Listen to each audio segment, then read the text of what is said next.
All right, everybody, welcome back to Algebra 2.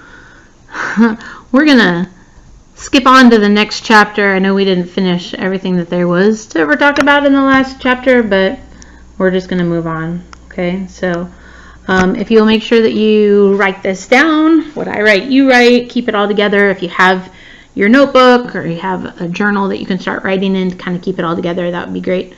Otherwise, just find some paper, okay? So we're going to talk about rational expressions. Again, we're going to, well, not again, but we're going to kind of chunk this. So we'll do kind of the first part today, and then we'll do a little bit more tomorrow. And so the idea is that you'll have about 30 to 45 minutes of math work, trying to keep it more towards 30. So that's my goal per day. To give you time to work on your other stuff, and if you want to work ahead, that's great too. And I will give you the Zoom information again before we go, if I remember. Okay, so let's define a rational expression. A rational expression is simply a fraction of two polynomial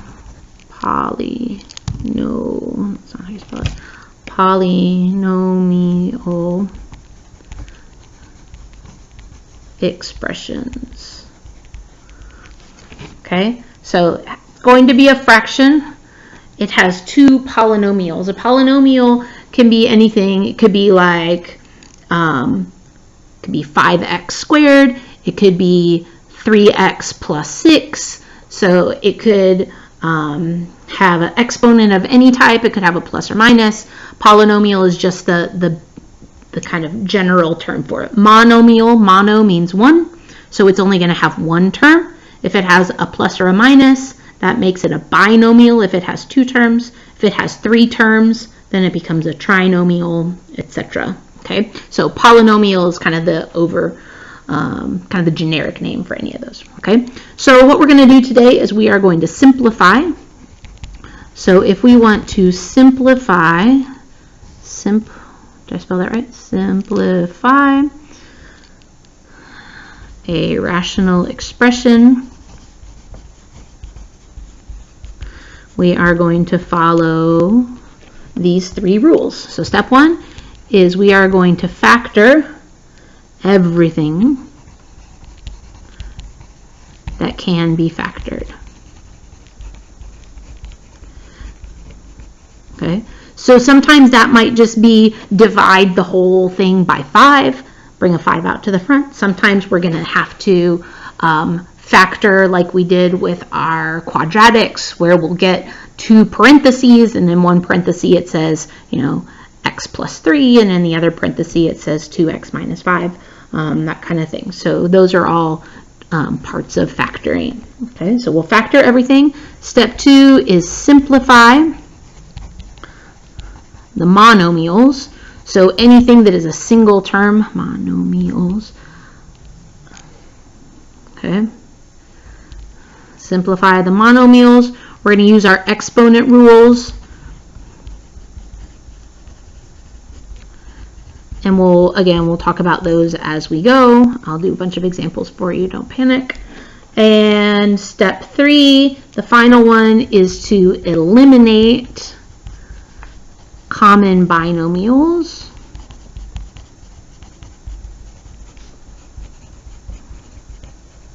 And again, I will show you what that means. Okay, so these are our 3 steps to simplifying any rational expression.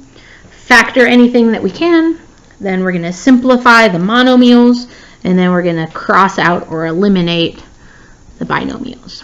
Okay, all right, so let's look at some examples. Again, if I start going too fast, y'all just pause, right? Or rewind. It's a video. You can go back. All right, so number 1, we are going to look at 20x to the 6th over 14x squared. Okay, So these are called monomials because they just have one single term. Okay, so we are going to simplify these monomials. We can't factor anything here. Okay, so the first thing we're going to look at is we're going to look at these two terms right here, the 20 and the 14. Okay, so I'm just going to kind of break this down. If you had 20 and 14 and you wanted to divide both of those by the biggest number that could possibly go into them, okay, we call that the greatest common factor. Okay, so what number can we divide both of those by? So we think of the factors of 20. 20 would be 1 times 20, 2 times 10, and 4 times 5, right? Those are our factors of 20. And then our factors of 14, 1 and 14, 2 and 7. So from those, what is the biggest number that they have in common? They have a 1, they have a 2, and then that's it, right? So 2 is our greatest common factor, GCF, right? Greatest common factor. So we're going to divide the 20 and the 14 by 2, and that's going to give us 10. 20 divided by 2, right, is 10. 14 divided by 2 is 7. So now we simplified the fraction. Now we're going to look at the variables. So over here we've got x to the 6th and x squared. So do y'all remember what we did with these exponents when we had them on top and bottom? Yep, we're going to subtract those exponents. Okay, so we're going to subtract 6 minus 2 and we get 4. So x to the 4th, is x to the 4th going to go on the top or is it going to go on the bottom? Which one has more to start with? It's going to go up here on the top, right? So this becomes our final answer. Real quick, if you want a visualization for that x to the 6th, if you don't remember what we were talking about, is that 6? Yeah, so that's my 6 x's, and down here I 2 of them. So if I cancel, I cross out these two with 2 on the top, we're left with 4 up here on the top, which is our x to the 4th. Okay, so subtract from top to bottom. Okay, so obviously that is intended to be kind of the easiest type of problem. It's a monomial. You're just going to reduce the fraction, and then you simplify your variables. Okay, so let's look at one that has a little bit more oomph to it. 6x minus 36 over x minus 6. Okay, so this is called a binomial. Bi means two, like a bicycle, right? So this has 2 parts to it. So I'm going to look here at just this top part. Can I divide out a number into 6 and 36? Both of those can divide by 6. So if I pull out a greatest common factor of 6, I'm going to divide all of this by 6. So 6k divided by 6, 6 divided by 6 is 1, and that's just going to leave that 1k by itself.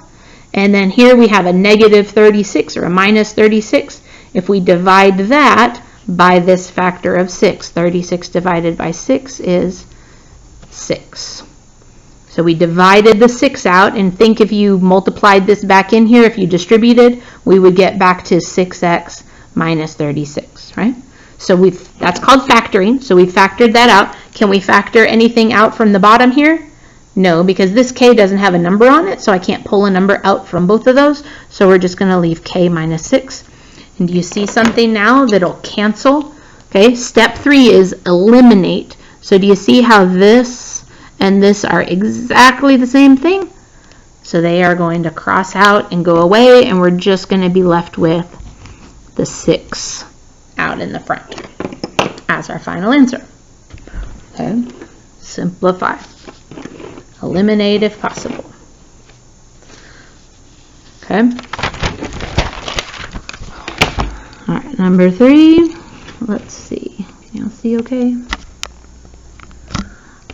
All right, number 3 says y plus 8 in the numerator and y squared plus 2y minus 8. Nope, not minus 8. Sorry. Minus 48 in the denominator.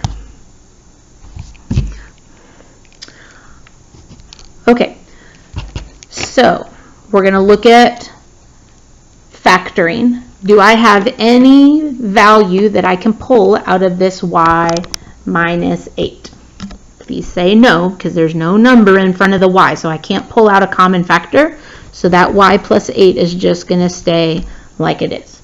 Okay, down here on the bottom, this is a quadratic. So when I factor this quadratic, we're going to split this into two binomials.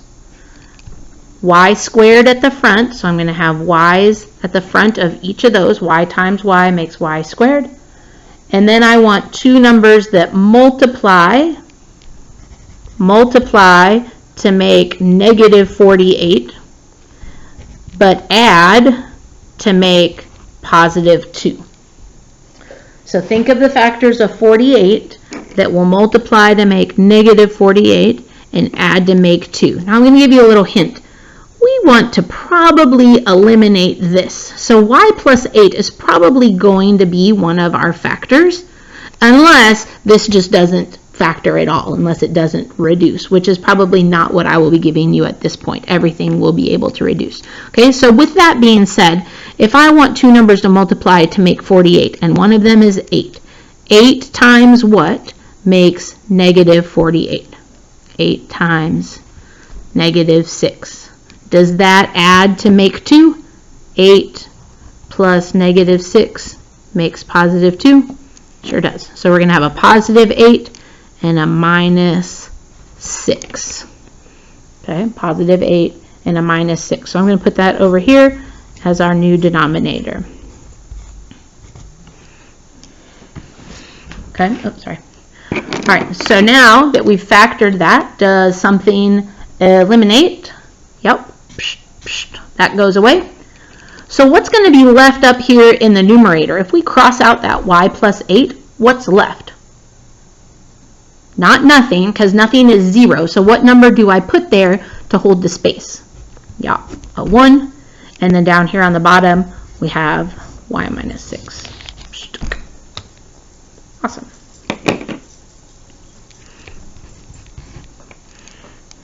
Okay, so I will tell you this. If you are having issues with this factoring part with our binomials, we are going to do several more examples with it. But if you need more help, that would be a good opportunity to come into that Zoom meeting, whether it's in the morning at 9 o'clock. I understand that's really, really early, or we can meet up later in the afternoon if sometime later works out better for you. Okay, all right, 2r squared minus 2r minus 40 over 8r plus 32. All right, step 1 is to see if we can factor anything out. So just looking at the numerator here, I have a 2, and a 40. What number divides into 2, 2, and 40? Well, it has to be a 2. Can't be anything bigger than that. Can I take out a letter? Can I take out a variable from all three of these? Please say no, because this 40 doesn't have a letter, so I can't pull anything out of that. All right, so I'm going to bring out a 2 from all of this. So 2 divided by 2 is 1, so that leaves me with 1r squared. Then I have a minus. This 2 divided by 2 leaves a 1r, and 40 divided by 2 is 20. Okay, so we factored out a 2 from all of that. Can we factor something out from the denominator down here? This one has an 8, and this has a 32. What's the biggest number that goes into 8 and 32? And I'm going to give you a hint. Always start with the lowest number. Does 8 go into both of those? Yes. 8 goes into 32 4 times. So we're going to have the r left here from the front when we get rid of that 8 out to the front. And then 32 divided by 8 is 4. Okay, so now we're going to factor all of this stuff. Let's go ahead and factor that. Okay, so I'm going to put it right up here above it, kind of tiny. Okay, I'm going to have r in the front. R times r makes r squared. So I need two numbers that multiply to make negative 20, which means one's going to be positive and one's going to be negative in order to be a negative 20. And then when I add them, I want them to make a negative 1. So my numbers are probably going to need to be pretty close to each other, right? How about 4 and 5? 4 times 5 makes 20. And then one of them has to be negative. So in order to get a negative 1, I need the bigger number to be negative. So 4 plus negative 5 will give us that negative 1. So we're going to have a positive 4 and a negative 5. And our clue here is that we wanted a plus 4 to cancel with this denominator. Okay, so what I'm going to do is I'm going to rewrite this. I'm going to get rid of this stuff right here, and I'm going to put all of this top stuff in its place. So I'm going to have the 2 out in front, r plus 4, r minus 5, and down here on the bottom in the denominator we're going to have an 8, r plus 4. Okay, so now we're ready to cancel or eliminate. So this r plus 4, that's going to go away. And then the other thing that we have here is we have this whole number, this constant, out in the front of both of those. So 2 and 8 can both divide by what number? By 2. 2 divided by 2 is 1. So that's just going to go away, right? And then 8 divided by 2 is 4. So we're going to have a 4 on the bottom, and we're going to have a 1 r minus 5. And I don't really need the 1. You can put it there if you want, but this is most likely that. Okay, 2 over 8 reduces to 1 over 4.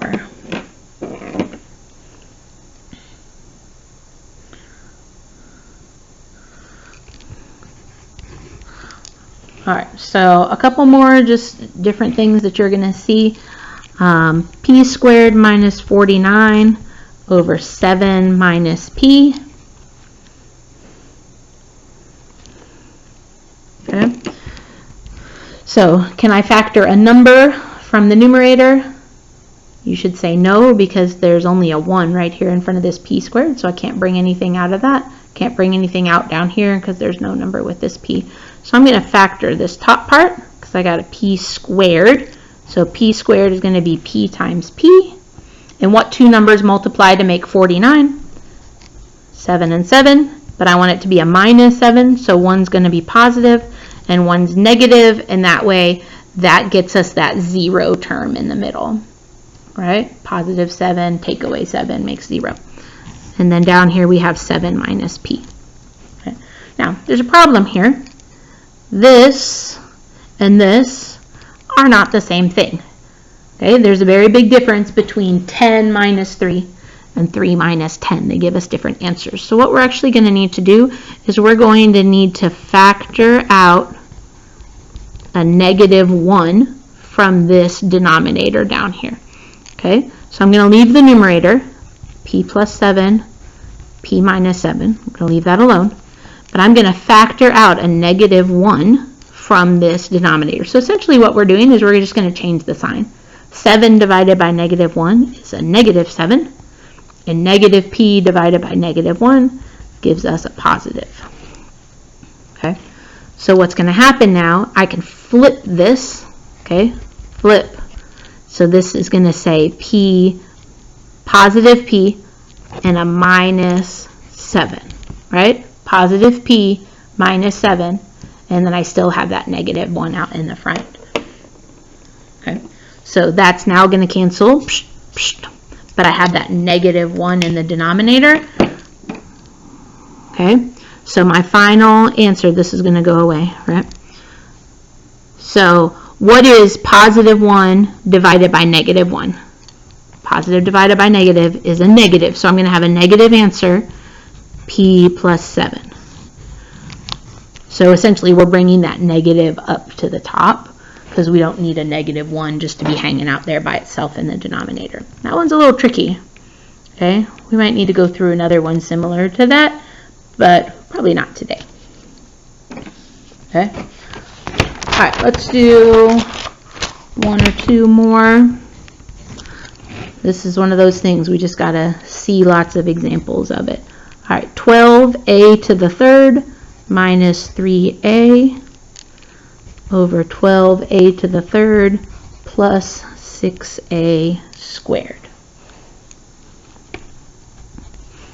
Okay, so first thing is we're going to look at the numbers.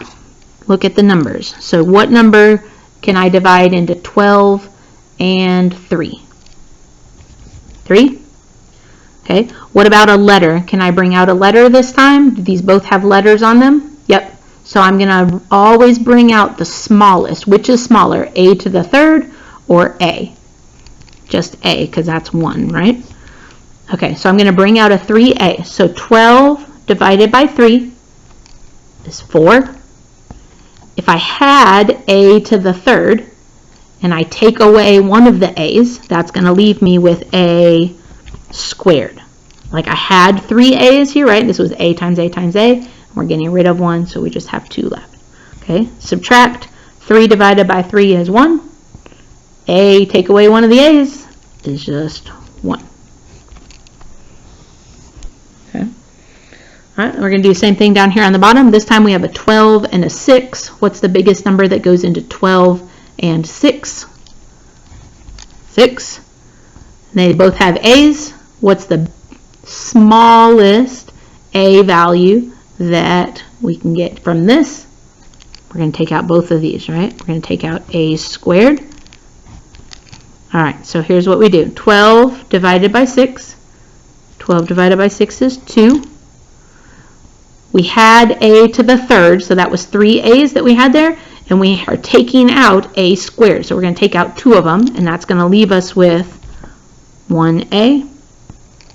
And then plus 6a squared divided by 6a squared, that's the same thing. That's just going to be 1.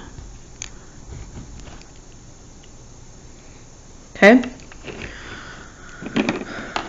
All right. So a couple things that we can do here, maybe even save ourselves a little bit of space on our paper. Okay. I've got a 3 divided by 6. What's 3 divided by 6 reduced to? 1/2, right? We're going to divide both of these by 3. So we're going to have a 1 up here at the top and a 2 down here on the bottom. Okay. Then I have a divided by a squared. So that's 1a on the top and 2 on the bottom. So if I subtract those, 2 minus 1 is just 1. And where is that 1a going to be left? Were there more a's on the top or on the bottom to start with? Down here on the bottom. So this a is going to go away, and we're going to have 1a down here on the bottom. Okay, so we've got 1 on the top, we got 2a on the bottom, and now we're going to figure out what to do about all of this factoring stuff. Okay, so let's go ahead and factor out this 4a squared minus 1. Okay, what multiplies to make 4? 2 times 2. They both have an a squared. It's going to give us a's in the front. So 2a times 2a makes 4a squared. And then we got 1's at the back. So I need 1 times 1 makes 1, right? But I want it to be a negative 1. So we're going to have 1 positive and 1 negative. And that's going to cancel out those middle terms and not have any extra stuff left. Okay, so let me rewrite this. Okay, so we have the 1, 2a plus 1, 2a minus 1, and down on the bottom we had 2a from here, and then we have parenthesis 2a plus 1. So now what eliminates? Those are both the same, they go away. Okay, I don't really need this 1 in my final answer, so I'm going to have this 2a minus 1, and down on the bottom we have 2a. Dun, dun, dun. Cool.